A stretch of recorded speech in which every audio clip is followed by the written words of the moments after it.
хочу вам розказати, як виглядає зламана хрестовина у пральній машині.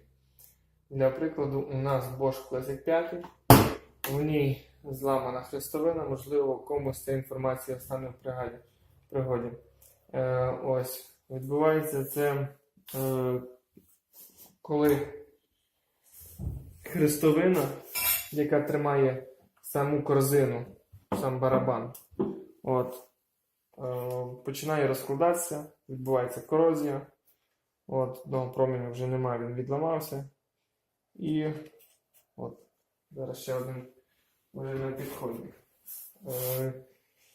Як це оприділити? Коли барабан може перекосити, може бути скрип, може бути характерний запах паленої гуми, коли вся губа барабану починає терти об гуму, вона може, цей барабан, ніби впасти на дно бака.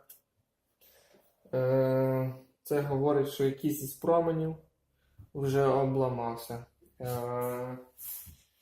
В цій моделі йде запаяний бак, тобто його потрібно розрізати, і ніби така запчастина в оригіналі знайти її важко. Але, користуючись моментом, така хрестовина є у нас в наявності, іменно до цієї пральної машини Bosch Classic 5-6 з польською маркировкою, з англійською, також руською, російською. Що хочу сказати, даних хрестовин є 3 види для таких машин, тобто різниця полягає в обертах. Тобто, якщо з 1000 обертів на 600, це є хрестовина з підшипниками 205-203, Савік 3052/10, в міліметрах 17 розмір, 25-30. І якщо оберти пральної машини йдуть 1400 на 1000 або 800, там може йти хрестовина більша.